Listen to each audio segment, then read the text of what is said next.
સર્વ વૈષ્ણવોને જય શ્રી કૃષ્ણ. આપણે અગાઉ 134ના પાઠમાં શીખ્યા હતા કે જે બીજાને યશ આપે પોતે લે નહીં તે યશોદા. નંદ એટલે જે સર્વને આનંદ આપે તે નંદ. વાણી, વિચાર, વર્તન, સદાચારથી જે સર્વને આનંદ આપે તેને ત્યાં ભગવાન આવે છે. મારા ચરણોનો આશ્રય કરશે તેના ચારેય પુરુષાર્થો હું સિદ્ધ કરી આપીશ. એ બતાવવા માટે ચતુર્ભુજ સ્વરૂપ છે. જે ભક્તો અનન્યપણે મારું આરાધન કરે છે તેના ધર્મ, અર્થ, કામ, મોક્ષ એ ચારેય પુરુષાર્થો હું સિદ્ધ કરી આપું છું. પરમાત્મા વિશેષમાં બોધ આપે છે કે મારા ભક્તોનું હું ચારેય કોરથી રક્ષણ કરું છું. મસ્તકમાં બુદ્ધિ છે. બુદ્ધિમાં ઈશ્વરનો અનુભવ થાય ત્યારે સંસારનું બંધન તૂટે છે. હવે આગળ જોઈશું. સચ્ચિદાનંદ રૂપાય વિશ્વોત્પત્યાદિહેતવે તાપત્રય વિનાશાય શ્રી કૃષ્ણાય વયમ નમઃ. જે જગતની ઉત્પત્તિ, સ્થિતિ અને વિનાશનો હેતુ છે તથા જે ત્રણેય પ્રકારના તાપોના નાશ કરવાવાળા છે એવા સચ્ચિદાનંદ સ્વરૂપ ભગવાન શ્રી કૃષ્ણને અમે વંદન કરીએ છીએ. ગોપીઓ યશોદાની ગોદમાં સર્વાંગ સુંદર બાલકૃષ્ણલાલનો દહીંથી અભિષેક કરવા લાગી. કેટલીક ગરીબ ગોપીઓ હતી તે દહીં દૂધ લઈને આવી છે. તેમને લાલાનું દર્શન થતાં દેહનું ભાન રહ્યું નહીં, તેથી પોતાને જ અભિષેક કરવા લાગી. દરેક ગોપીના મનનું આકર્ષણ પ્રભુએ કર્યું છે. હૃદયમાં આનંદ સમાતો નથી. ગોપીઓને સમાધિ લાગી છે. ગોપીઓ જેટલું લઈને આવી હતી તેનાથી 10 ગણું આપવું છે. એકને ચાંદીની થાળી આપી છે, બીજીને ચંદ્રહાર આપ્યો છે. યશોદાજીએ વિચાર કર્યો કે ઘરમાં કાંઈ ન રહે તો વાંધો નહીં, પરંતુ દરેકનો આશીર્વાદ લેવો છે. ગોપી જે માંગે તે આપો. આનંદમાં પાગલ થયેલી ગોપી લાલાનો જય જયકાર કરે છે. એ કહે છે કે મને આપવું હોય તો કનૈયો જ આપો, મને બીજું કાંઈ ન જોઈએ. યશોદાએ તેને પાસે બેસાડી અને લાલાને ગોપીની ગોદમાં આપ્યો છે. અતિશય આનંદ થયો છે. હજારો જન્મથી વિખૂટો પડેલો જીવ આજે ઈશ્વરને મળ્યો છે. જીવ અને ઈશ્વરનું મિલન થતાં જીવ નાચે છે. ગોપીઓ અંદર પ્રવેશ મેળવી નાચે છે. પુરુષો બહાર રહી ગયા. જે ગોપી જેમ નમ્ર બને તેને ઈશ્વરના દરબારમાં પ્રવેશ મળે છે. સ્ત્રી એ નમ્રતાનું, દીનતાનું પ્રતીક છે. પુરુષ એ અહંકાર, અભિમાનનું પ્રતીક છે. અહંકારીને ઈશ્વરના દરબારમાં પ્રવેશ મળતો નથી. સર્વને આનંદ આપનાર નંદના ઘરે પરમાનંદ પ્રગટ થાય છે. સર્વનો આશીર્વાદ મેળવશો તો સર્વેશ્વર તમારા ઘરે આવશે. સર્વનો આશીર્વાદ મેળવવો કઠણ છે, પણ કોઈનો નિસાસો તો લેશો જ નહીં. કોઈનો નિસાસો ન લેશો તો પછી તમે પણ નંદ જેવા થશો. વાણી, વિચાર અને વર્તનથી સર્વને આનંદ આપે તે નંદ. સર્વને માન આપજો. ઉત્તમમાં ઉત્તમ દાન એ માન દાન છે. જીવ એ શિવ સ્વરૂપ છે એમ સમજીને સર્વને માન આપજો. જ્ઞાનીનું લક્ષણ બતાવ્યું છે કે જેનાથી કોઈને પણ ઉદ્વેગ અને અશાંતિ ન થાય તે જ્ઞાની. જ્ઞાનીનું લક્ષણ શું છે? કે જેનાથી કોઈને પણ ઉદ્વેગ કે અશાંતિ ન થાય તે. બીજાના વર્તનથી તમારા મનમાં અશાંતિ આવવા દેશો નહીં. નંદ બાબા સદા સર્વદા આનંદમાં રહેતા. નંદ બાબા સર્વને આનંદ આપતા હતા. આવા નંદને ત્યાં પરમાનંદ આવે છે. સર્વને આનંદ ના આપી શકાય તો કાંઈ નહીં, પણ કોઈને દુઃખ ન આપતા, કોઈ દુઃખી થાય તેવું ન કરતા. નંદ મહોત્સવ રોજ કરવો જોઈએ. લોકો વર્ષમાં એક જ વાર નંદ મહોત્સવ કરે છે. સવારે 4 થી 5:30 સુધીમાં નંદ મહોત્સવ રોજ કરો. ઉત્ત એટલે ઈશ્વર અને સર્વ એટલે પ્રાગટ્ય.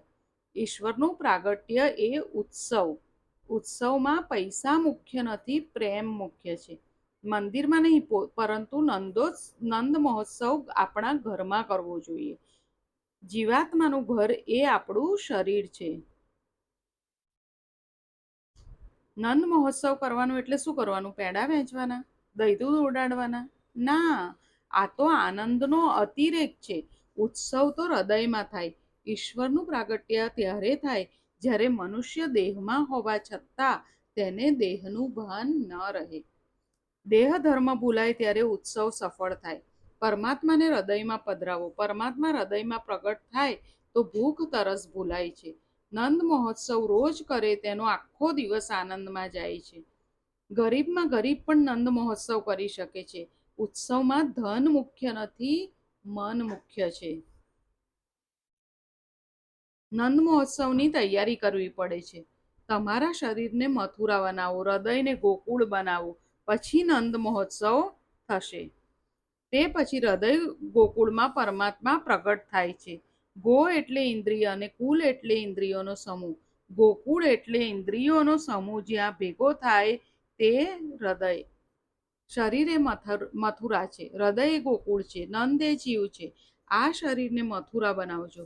હૃદય ગોકુળમાં બાળકૃષ્ણને પધરાવજો. મનને આસક્તિમાંથી બચાવશો તો તમારું શરીર મથુરા બનશે અને હૃદય ગોકુળ બનશે.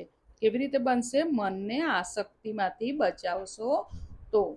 પવિત્ર કાયા એ જ મથુરા. શ્રી મહાપ્રભુજીએ આજ્ઞા કરી છે કે મથુરા અને મધુરા એક જ છે. આ મધથી માનવ શરીરને સાચવે તેનું શરીર મથુરા બને છે. મધ બે જગ્યાએ રાખ્યું છે, કામસુખ અને સંપત્તિ. આ બંનેમાં મધ રાખ્યું છે અને આ બે વસ્તુમાં મન ફસાય છે. આ બે વસ્તુમાંથી મનને હટાવવાનું છે. અનેકવાર મનુષ્ય તનથી કામનો ત્યાગ કરે છે પણ મનથી ત્યાગ કરતો નથી.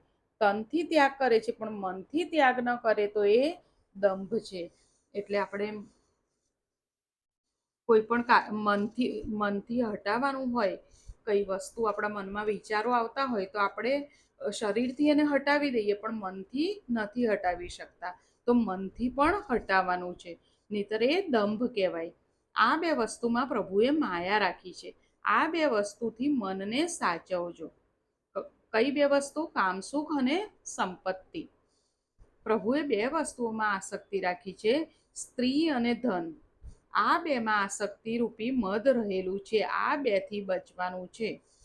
સંપત્તિ છે, શક્તિ છે, ભોગો પ્રાપ્ત થયા છે છતાં જેનું મન વિષયોમાં ન જાય એ સંયમ છે. જુવાનીમાં જે મનને અંકુશમાં રાખે એ ડાયો છે. ઘડપણમાં આંખ બગડ્યું હોય, પૂરતું દેખાતું ન હોય ને પછી ડોસો સિનેમા જોવાનું છોડે એમાં શું ધડ મારી? યૌવનને ભોગ વિલાસમાં બગાડતા નહીં.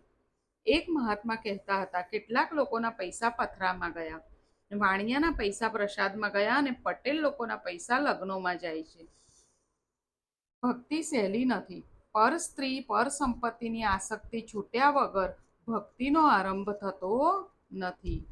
કઈ આસક્તિ છૂટ્યા વગર ભક્તિ મળતી નથી? પર સ્ત્રી અને પર સંપત્તિ, એની આસક્તિ છૂટ્યા વગર ભક્તિનો આરંભ થતો નથી. સવારે બેઠા સેવા કરો એટલે ભક્તિ થઈ ગઈ તેમ ન સમજો. ભોગ બુદ્ધિ છે ત્યાં સુધી ઈશ્વરની ભક્તિ કેવી રીતે થશે? ભક્તિમાં ભોગ અતિશય બાધક છે. મનને ધીરે ધીરે વિવેક તરફ વાળવું. દ્રવ્યનું બહુ ચિંતન કરવાથી કાંઈ પૈસો મળતો નથી. દ્રવ્યનું ચિંતન અને કામસુખનું ચિંતન છોડો તો તમારી કાયા પવિત્ર મથુરા જેવી થશે. આ શરીરને મથુરા બનાવવું હશે તો તેને યમુનાના કિનારે રહેવું પડશે. યમુના એ ભક્તિનું સ્વરૂપ છે. યમુનાનો કિનારો એ ભક્તિનો કિનારો છે. ભક્તિનો કિનારો છોડશો નહીં. યમુનાને છોડશો નહીં. 24 કલાક ભક્તિના કિનારે રહેશો તો તમારું શરીર પણ મથુરા થઈ જશે. મનમાં મત્સર હશે ત્યાં સુધી મથુરા થશે નહીં. મત્સર વિદ્વાનને અને ધનિકને બંનેને ત્રાસ આપે છે. મત્સર એટલે આપણે આગળ જોયું હતું ને, મત્સર એટલે શું? ઈર્ષા. પરમાત્માના રાજ્યમાં અન્યાય નથી. જે થઈ રહ્યું છે તે બરાબર છે. મનુષ્યના રાજ્યમાં પાપ છે, ઈશ્વરના રાજ્યમાં પાપ નથી. આજકાલ લોકો શરીરથી પાપ કરે છે તેના કરતાં મનથી વધારે પાપ કરે છે. આ શરીરને મથુરા બનાવો. ઉપર કહેલા મધથી મનને જે સાચવે છે તેનું શરીર મથુરા બને છે. આ કરવું અઘરું છે, પણ આનાથી આપણા મનને સાચવવાનું છે. મદથી મનને સાચવવાનો ઉપાય કયો છે? મથુરા શબ્દને ઉલટાવો તો થશે રાથુમ. થું વચમાંથી કાઢી નાખો એટલે રહેશે રામ. જેના મુખમાં હંમેશા રામ રહે છે તેનું શરીર મથુરા બને છે. પરમાત્માનું સતત અનુસંધાન હોય તો રામ રહે છે, અને ન હોય તો થૂ રહે છે, અને યમદૂતો તેના ઉપર થૂ થૂ કરે છે.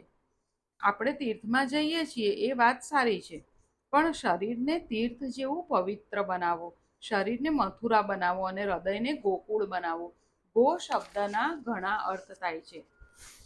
ગો એટલે ઇન્દ્રિય, ગો એટલે ભક્તિ, ગો એટલે ગાય, ગો એટલે ઉપનિષદ. ઇન્દ્રિયોને વિષયો તરફ ન જવા દેતા પ્રભુ તરફ વાળો, કારણ તેના માલિક પ્રભુ છે. ભક્તિ આંખથી અને કાનથી પણ થાય છે. આંખથી ભક્તિ કરો એટલે આંખમાં પ્રભુને રાખીને જગતને જુઓ. એવી રીતે જે જોશે તેને જગત કૃષ્ણ રૂપ દેખાશે. તુલસીદાસજીએ અને હનુમાનજીને સીતારામ વગર કાંઈ દેખાતું જ નથી.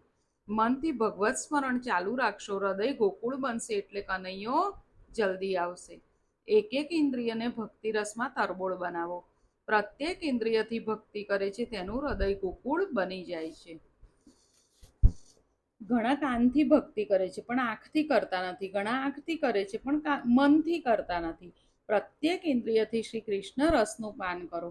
એક એક ઇન્દ્રિયને ભક્તિ રસમાં તરબોળ બનાવશો તો તમારું હૃદય ગોકુળ બનશે અને તમને પરમાનંદ પ્રગટ થશે. જે ઇન્દ્રિય ભક્તિ ન કરે તે પાપ કરે છે. પ્રત્યેક ઇન્દ્રિયથી શ્રી કૃષ્ણ રસનું પાન કરે તે કોણ? તે ગોપી છે. જ્ઞાની ઇન્દ્રિયને રોકી પ્રાણને બ્રહ્મરંધ્રમાં સ્થિર કરે છે. જ્ઞાનીઓ લલાટમાં બ્રહ્મજ્યોતિના દર્શન કરે છે. વૈષ્ણવ હૃદય સિંહાસન ઉપર બાળકૃષ્ણને પધરાવે છે. વૈષ્ણવ પરમાત્માના દિવ્ય પ્રકાશને હૃદયમાં નિહાળે છે. ઠાકોરજીના દર્શન કર્યા પછી આંખ બંધ કરી સ્વરૂપને અંદર જુઓ. ઠાકોરજીના દર્શન કરી લઈએ પછી આંખ બંધ કરીને એ સ્વરૂપને અંદર જોવું. શ્રી કૃષ્ણના સ્મરણમાં દેહનું કે સંસારનું ભાન ન રહે તો નંદ મહોત્સવ સફળ છે. પરમાત્મા ઋષિકેશ છે. એક એક ઇન્દ્રિયનું લગ્ન શ્રી કૃષ્ણ સાથે કરો. ભાગવતની ભક્તિમાં દુરાગ્રહ નથી, ફક્ત સ્વરૂપમાં નિષ્ઠા રાખે. સતત એક સ્વરૂપનું મન વારંવાર ચિંતન કરે તો મન ત્યાં ચોંટી જાય છે, તો મનની શક્તિ વધે છે. શરીરથી નહીં પણ મનથી રોજ ગોકુળ જાઓ, મનથી મથુરા જાઓ, હૃદયથી મથુરા જાઓ. શરીર ગમે ત્યાં હોય મનને વૃંદાવનમાં મોકલો. ભાવના કરો યશોદાની ગોદમાં બાલકૃષ્ણ છે. ગોપીઓ લાલાના દર્શન કરવા દોડતી જાય છે. એક એક લીલાનું ચિંતન કરો. વળી ઠાકોરજીના દર્શન કર્યા પછી ઠાકોરજીના સ્વરૂપને આંખ બંધ કરીને અંદર જુઓ. જ્ઞાન માર્ગમાં ભેદનો નિષેધ કરવામાં આવે છે. ભક્ત ભક્તિ દ્વારા ભગવાન સાથે એક બને છે.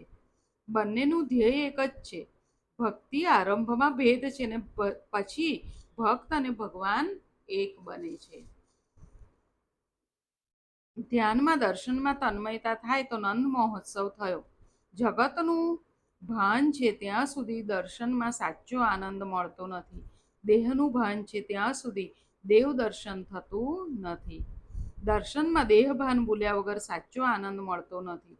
ધ્યાન વગર ઈશ્વરનો સાક્ષાત્કાર થતો નથી. સવારે કથા આવી કે વસુદેવ દેવકીએ 11 વર્ષ સતત ધ્યાન કરેલું. ધ્યાન કરનારો હું ધ્યાન કરું છું તે પણ ભૂલી જાય છે, જગતને ભૂલે છે. ફક્ત એક ઈશ્વર ભાવ જ બાકી છે. આ જ અદ્વૈત છે.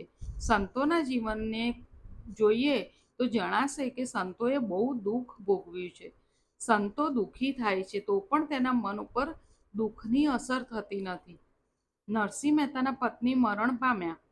મહેતાજીએ લખ્યું કે ભલું થયું ભાંગી જંજાળ, સુખે ભજીશું શ્રી ગોપાલ. મહેતાજીને એવું તત્વ મળ્યું હતું કે આવા દુઃખના પ્રસંગો તેને અસર કરી શકતા નથી.